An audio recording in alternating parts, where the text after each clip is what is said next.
लेकिन बीएल बत्रा जो शहीद विक्रम बत्रा के पिता हैं, वो क्या कह रहे हैं, आज अपने बेटे को किस तरह से याद वो कर रहे हैं, बता रहे हैं। आज का दिन बड़ा गर्व का दिन है जी हमारे लिए। हमारे जवानों ने पाकिस्तान को मुंह तोड़ जवाब दिया। हमारी जो चोटियाँ उन्होंने कैप्चर कर रखी थी उनको रिकैप्चर किया। उनकी शहादत को हम सलाम करते हैं। ये 25 वर्ष का समय जो गुजरा है, ये मैं समझता हूँ कि हमें हमारे बेटे ने एलिवेट किया है और हम अपने आप को सौभाग्यशाली मानते हैं कि उन्होंने हमारे घर में जन्म लिया है। मैं अपने सभी देशवासियों को बधाई देता हूँ आज के दिवस की।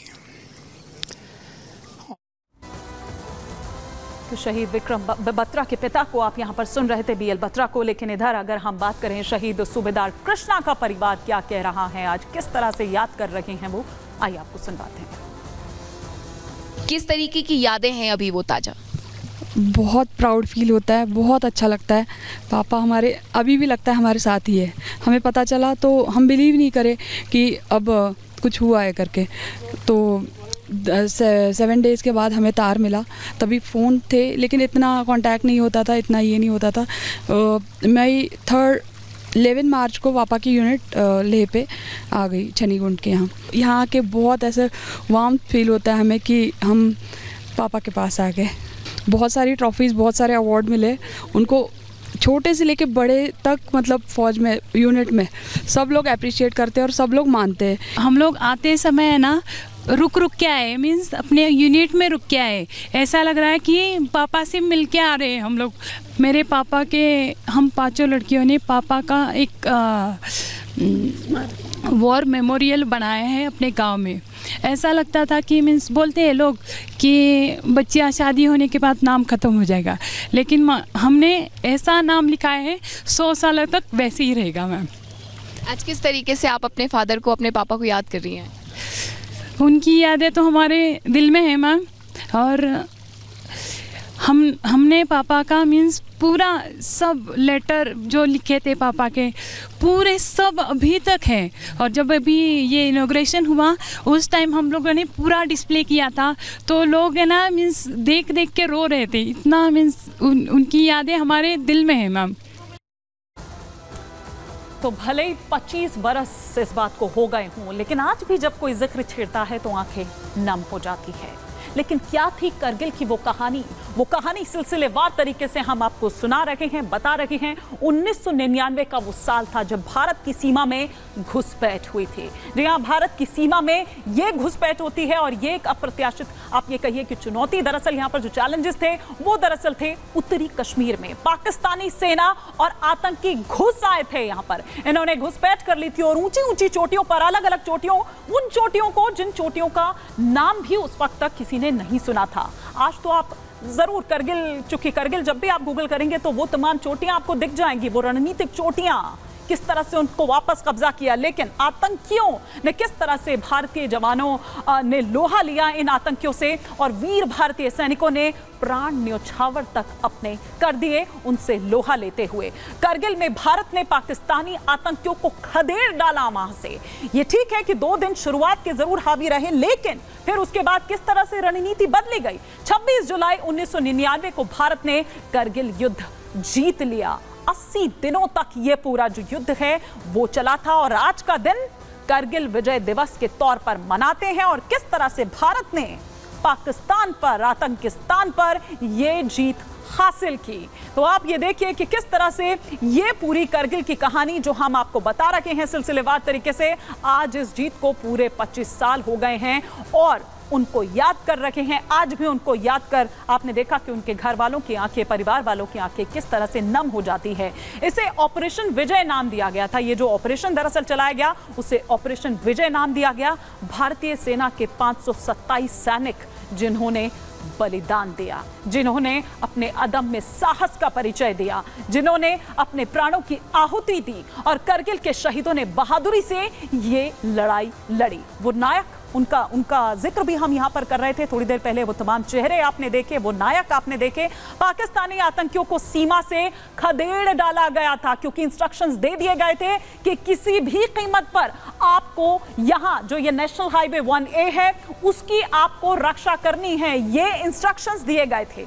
आगे बढ़ते हैं और ये तस्वीरें, ये दिल्ली की तस्वीरें हम आपको दिखा रहे हैं, दिल्ली वॉर मेमोरियल की तस्वीरें, जहां पर रक्षा मंत्री राजनाथ सिंह श्रद्धांजलि देने के लिए पहुंचते हैं। तो ये तस्वीरें दिल्ली की।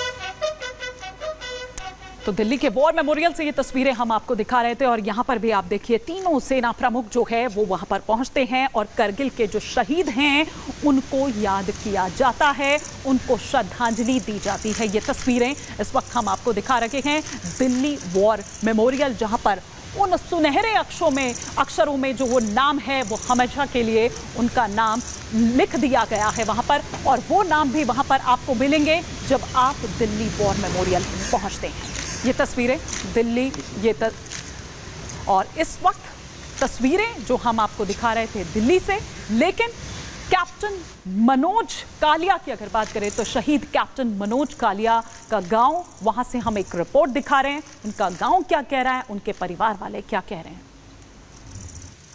सौरभ वन विहार में कारगिल वॉर सीन को पूरी तरह से यहाँ पे बनाया गया है कि किस तरह से जब कारगिल युद्ध छिड़ता है और जिस दौरान हमारे जवान जो है देश के लिए कुर्बान हो जाते हैं, शहीद हो जाते हैं, तो यहाँ पे स्टैचू के जरिए यहाँ पे पूरे इस वॉर सीन को दर्शाया गया है कि जब 1999 की ये बात होती है, देश की दो महत्वपूर्ण चोटियां होती है जिसमें पाकिस्तान का कब्जा होता है, पाकिस्तानी घुसपैठी लगातार गोलीबारी कर रहे होते हैं। ऐसे में हमारे वीर जवान किस तरह से वहाँ पे पहुंचते हैं, उन दोनों चोटियों को पाकिस्तान के कब्जे से मुक्त करवाते हैं और इसमें कई ऐसे जवान होते हैं शहीद भी हो जाते हैं। तो बेसिकली देखिए इस पूरे वन विहार में उसी को दर्शाया गया है, स्टैचूज के माध्यम से दर्शाया गया है। यहाँ पे देखिए आपको स्निपर्स भी नजर आ रहे होंगे, हमारे जवान भी नजर आ रहे होंगे, लेकिन और अगर हम आगे चल कर के आपको तस्वीरें दिखाएंगे तो देखिए किस तरह से यहाँ पे दुश्मनों को भी दिखाया गया है कि हमारा जवान जो है वो किस तरह से दुश्मनों को मार रहा है, दुश्मन जो है किस तरह से बंदूक ताने हमारे जवानों के सामने खड़ा हो जाता है, लेकिन हमारे जवान जो है वो डरते नहीं है क्योंकि देश के लिए कुछ कर गुजरने का जोश इस तरह से था कि वो दुश्मनों के छक्के छुड़ा देते हैं, पसीने छूट जाते हैं हमारे जवानों को देख करके। तो शहीद मनोज कालिया के गांव से ये रिपोर्ट आप देख रहे थे हमारी सहयोगी कोमल की, लेकिन अब आपको बताते हैं क्योंकि देखिए पूरा देश जो है वो आज नमन कर रहा है, श्रद्धांजलि दे रहा है और उस बलिदान को याद कर रहा है। उत्तर प्रदेश के मुख्यमंत्री, मध्य प्रदेश के मुख्यमंत्री और राजस्थान के मुख्यमंत्री क्या कह रहे हैं, श्रद्धांजलि दे रहे हैं, वो तस्वीरें भी आई।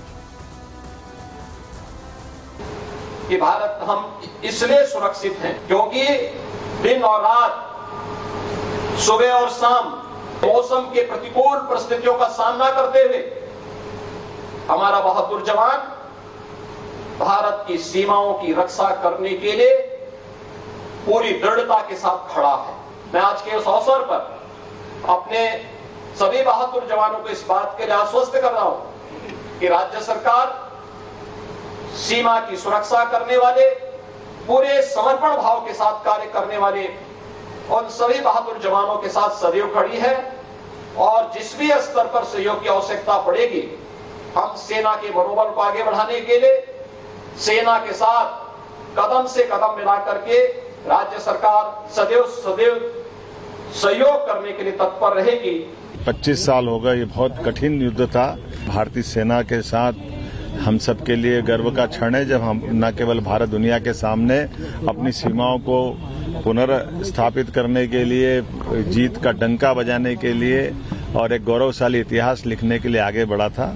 मैं ऐसे सभी अमर शहीदों को विनम्र श्रद्धांजलि भी अर्पित करता हूं और सेना को बधाई देता हूं। देश उनके साथ खड़ा है, जब भी चुनौती आएगी सेना हमारी सब तरह से समर्थशाली है, वो हर कठिन परिस्थिति में विजय का डंका बजाती है। विजय दिवस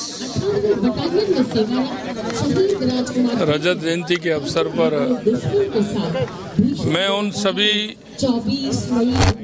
कारगिल के शहीदों को नमन करता हूं, प्रणाम करता हूं कि जिन्होंने अपनी मातृभूमि के लिए अपने आप को समर्पित कर दिया। और आपने देखा होगा कि जिस तरह से उन दुर्गम पहाड़ियों पर और माइनस टेम्परेचर में हमारे उन जाबाजों ने कारगिल विजय को किया। मैं ऐसे उन सभी सूरवीरों को, उन शहीदों को नमन करता हूं।